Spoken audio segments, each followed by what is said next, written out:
All right, just making sure the connection is on after all this preparation of. Actually, this is intimidating, being in front of somebody who is, used to be in front of cameras and in front of the shooting and everything. And I'm looking like I'm not an expert. Hello, everyone, wherever you guys are, Europe, Asia, South America, Canada. Good morning, good evening, good night, because I've had people saying, I'm waking up right now. I'm so happy to be here right now. It is after Valentine's Day.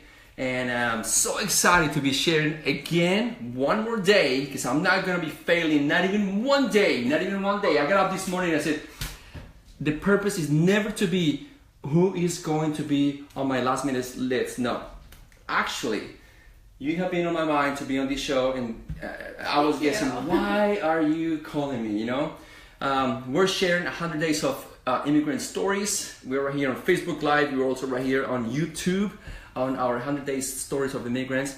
And I'm gonna make a very brief introduction on the person that is sitting right next to me. And I hope I do justice in 2 seconds, because I hope to give us more information.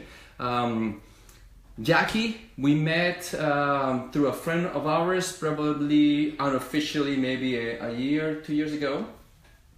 Then we met because of work. Hello, Olga, mi prima. She's right here. She's saying hi to us. Now, why don't you tell us, or them, your name, where you're coming from, a little bit of background, and don't be shy, because everybody, and my name is, and I am a lawyer. So. Okay. Well, my name is Jacki Levett-Prinsep, and I was born here in Houston, Texas, but I also have dual citizenship because my father is from England, married my mother who's American. He came over with oil and gas, like many, I'm sure, here in the Houston area.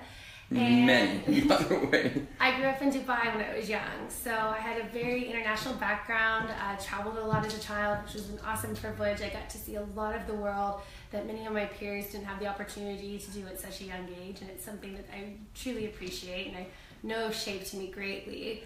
And I also worked when I was in high school as a fashion model in Paris and London. By the way, she's super tall too. I'm I'm happy just to be here, sitting down right next to you. Yeah, you put me in the short chair, so you look, a little bit taller. I do this to everybody.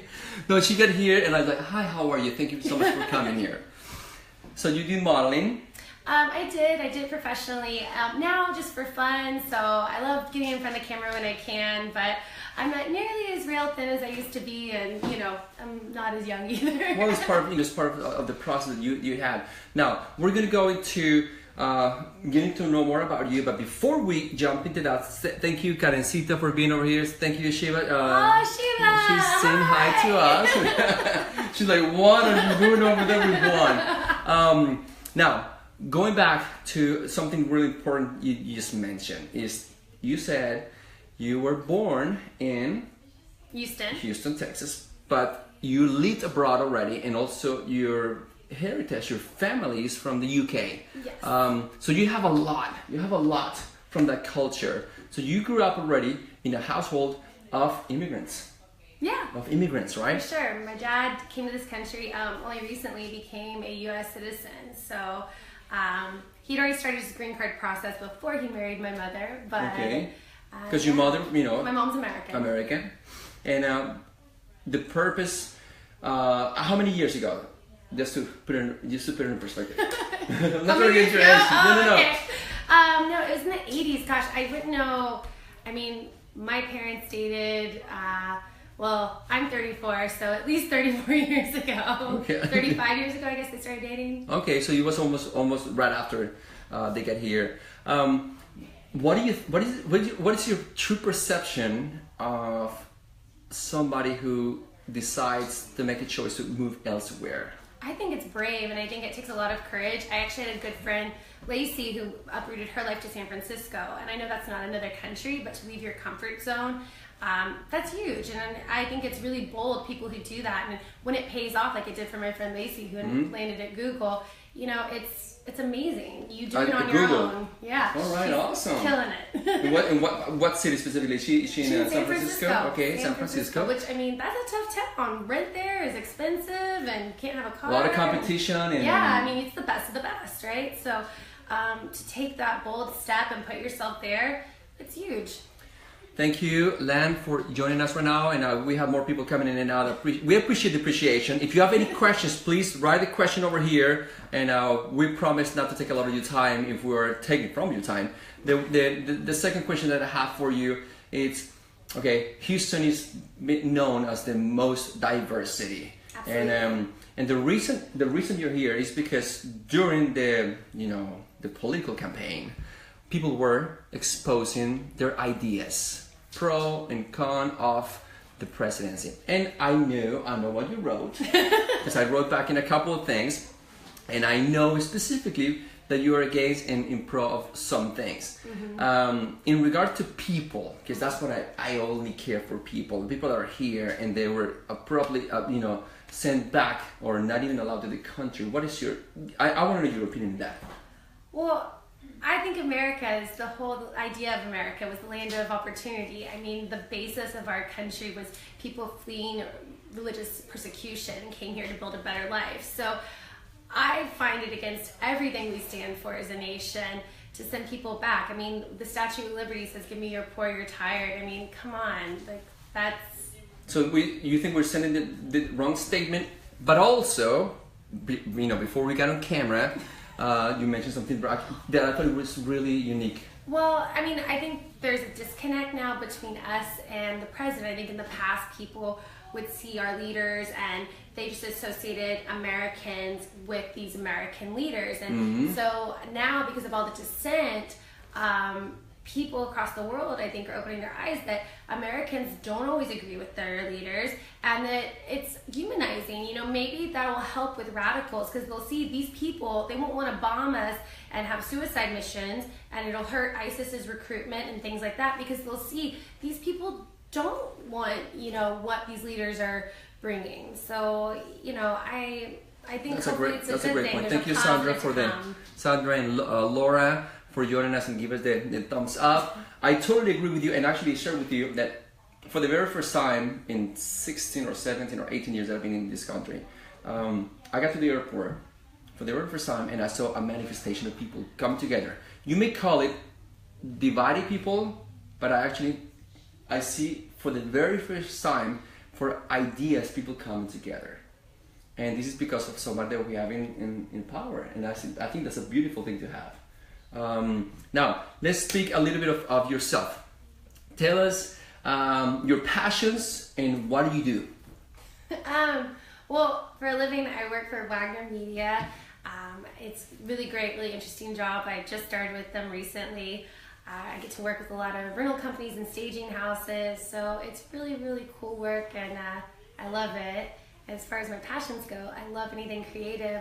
I grew up modeling and acting. I got my degree in theater from Sam Houston State. So it's in theater. Oh, okay. Yeah. We had an interview, but I totally forgot. It's okay. No worries. Okay, so it's working with people is your passion. Working with interaction. Because you mentioned something really cool over here. You said, I am not a person that can be creative in a box of an office space.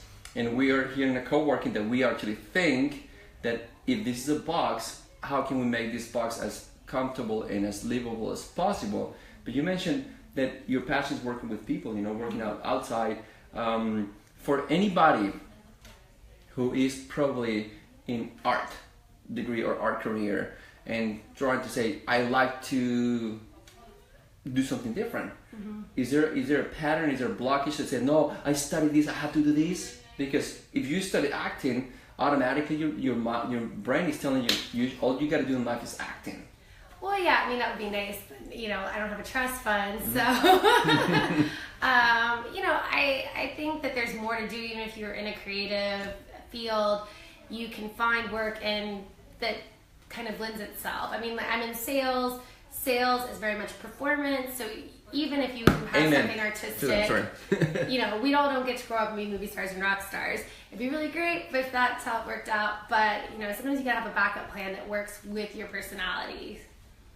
Oh wow, I want to watch this again because sales is also performance, not being fake, but at some point Well, you have a script, right? Like, I mean, when you go into a sales, they always say, like, the elevator pitch. And essentially, that's a script. And you have to do research just as an actor has to research a character. You have to research and know your product. So when people ask you questions, you understand what you're speaking on.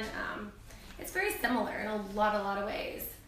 Now, I know, for instance, thank you. See, we're having somebody who's from Istanbul right now. Oh, cool. We were just talking about how I learned about this new law when I was in Istanbul before coming over here from Ukraine. So thank you for being over here. Thank you for the love. Now, I was trying to make a point. It was before we were talking about sales, adapting to a new, or actually shaping an old box. In general, we're going to speak in general, shaping a new box, being able to come and become an activator into something new. You're a woman, you're young entrepreneur in a way, because being a salesman, you have to be an entrepreneur. Because the company doesn't restrict you. You have to be able to deliver your script, interacting with people. Because I'm trying to shift and get to the point. At what point, being born in the U.S., but a daughter of immigrants or an immigrant, opens up your glasses, your spectacles?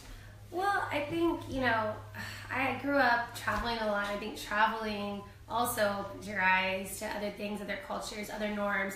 I think if you have just the view of being just in the U.S., and there's nothing wrong with that, but it's a very limited perception. When you travel and you see other things, it shows you a new normal. So True. I think it builds exposure to something different from yourself and builds tolerance for things.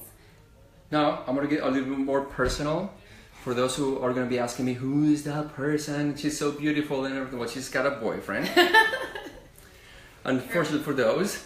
And because the reason I'm asking is because your boyfriend also is like you, American, born, raised, but is also a son of immigrants. He's got Lebanese and Greek heritage. Lebanese and Greek, and also I'm pretty sure that I'm not saying he's better or worse, because I'm 100% American. No. That's not. There's no better or wrong. I'm just speaking of the beautiful thing of having diversity in one place. And Houston, at some point, apparently has a lot to that. But I have to say this, yes, because when I'm thinking of the people that I wanted this show, it's like I'm gonna feel bad of the people that I'm gonna leave out of the interviews, because I promised 100 interviews, and there's so much successful, loving human beings in this town, and that's my purpose, to share, people that are impacting the community in a positive way. So being I'm trying to turn back into professionalism, job, and having a broader spectrum. Today, what could be the message to a female right now that is thinking to probably move to another country or just to move elsewhere? I think that... Did you ever think about doing that before, when you were looking for a job, or? I've never wanted to go live overseas. Personally, I like being here in Houston. I think the one place I've thought about living is LA, but I think if you are going to go somewhere else, whether that's overseas or to another city, I think the first thing to do is do your research and homework. And, it's a big decision to uproot, and you have to be sure that that's where you want to be, because it's going to be difficult, and understand that it takes at least 6 months to find your feet in anything. So a job or, moving to a new place, any big change, I think, takes at least 3 to 6 months. You don't just settle in, and you're not going to have best friends overnight. So when you're leaving your security system and your network, it takes a lot of time, and be patient with that. But make that decision before, and research everything, and know what you're getting into, and be passionate about why you want to move there. And just follow. My thing in life is always follow your energy, follow your excitement. If you're excited about it, you should do it. We have Devin. Hello, Devin. We have Azucena. Obviously, I don't know if we have any of your friends. I tagged you in the post, but I have not seen much. Maybe in the comments later on. If you guys have any questions, because I know this is happening right now. Most people are driving home. Right. So please be careful, and if you get the chance, get out and watch it later, because there's the beautiful thing about Facebook. It's gonna renew it. And my purpose, make it as short as possible. 6 to 10 minutes. We're trying to, you know, meet the criteria, and I just wanted to pick your brain and also share somebody who's a fully 100% American, but at the same time, he's got a little bit Hey, 50-50. of... Well, listen, yeah. And actually, I don't even like to think of it as 50-50 because I think I am 100% American and I think I'm 100% English. There are things about me that my English culture that I'm really proud of, and I don't like to think of it as that I'm more one than the other. Even though I spent more time here, there are summers I spent over in England that are very, very dear to me. I'm gonna put you to the test now. Let's practice your Oh, British accent right now. Not very good. What on earth do you mean? Oh, there you go. That's something right there. I cannot do the British accent, even though I think it's beautiful. You know, it sounds sophisticated, but I love the Are you American kidding? accent. I wish that my parents would have kept me in England or in Dubai. When I was little in Dubai, I went to the British school and I had a British accent, and I'm like, God damn, if I had a British accent now, that'd be so hot. Well, you can work on it if you like to. Right? Fake it. Or fake it. I mean, come on, there's people, if you listen to it, I never listen to it unless I watch a film or have, So basically, you know, I'll be like Madonna and be having a fake British accent all over town.